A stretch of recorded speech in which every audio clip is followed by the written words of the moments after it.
impacts qui sont au départ attendus au niveau de l'industrie, au niveau d'autres secteurs, sont beaucoup plus forts dans le domaine de la santé, tout simplement parce que c'est un domaine qui est vital au sens littéral du terme.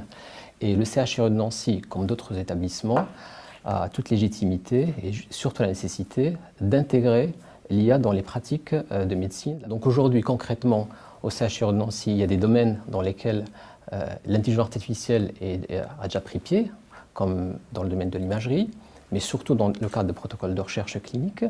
Mais l'ambition du CHRU, c'est de donner une impulsion qui est beaucoup plus importante, donc passer finalement du stade de la recherche au stade des applications.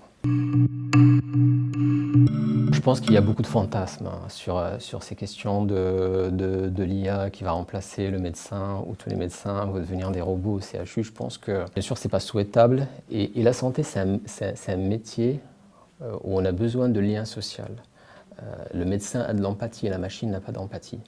Le médecin, par contre, il a besoin d'être aidé. Donc, quelque part, la machine, l'IA, elle est là pour faire certaines tâches que le cerveau humain est incapable de faire au regard de la masse et de la quantité de données à faire coïncider, à faire apparaître. Mais aussi, quelque part, et je pense que c'est le plus important, c'est de donner plus de temps au médecin pour être en lien avec le patient, pour être en lien avec ses collègues, ceux de l'hôpital, ceux de la ville, pour coordonner le parcours du soin du patient. On va non seulement aider les professionnels de santé dans leur quotidien et de les concentrer plus sur leur cœur de métier et ce sur quoi ils ont de la valeur, et en plus ça va effectivement créer des emplois et de nouveaux types de compétences au service de la santé.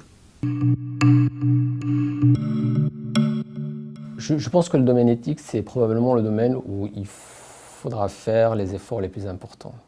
Quand on interroge et quand on discute avec les industriels, ils disent nous, nos solutions sont quasi prêtes.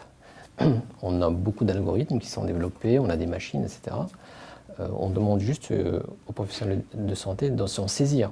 Quand on demande de médecins, ils nous disent moi je veux bien, mais quelle est ma responsabilité si un mauvais diagnostic est posé par un algorithme, si telle machine fait telle erreur, quelle est ma responsabilité?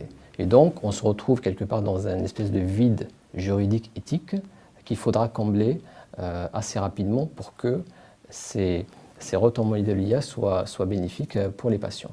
On voit bien que les industriels commencent à soumettre aux autorités de santé les premiers algorithmes et que cette autorité-là commence déjà à réfléchir, à valider les premiers. Je pense qu'une fois que les premiers algorithmes soient validés, ça va encourager les industriels, ça va encourager les institutionnels à aller plus loin dans ce domaine.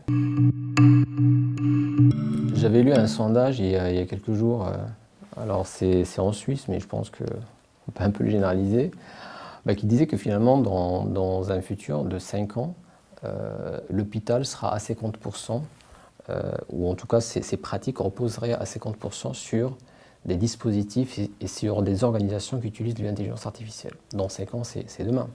Ça veut dire que ces dispositifs, ces pratiques, ces organisations, c'est aujourd'hui qu'ils se réfléchissent. C'est aujourd'hui qu'ils sont en train d'être conçus et développés. Donc je pense que l'IA, elle a toute sa place dans le domaine de la médecine. Encore faut-il que les aspects éthiques et réglementaires soient parfaitement respectés, que à la fois les professionnels de santé, mais les patients aussi, jouent leur rôle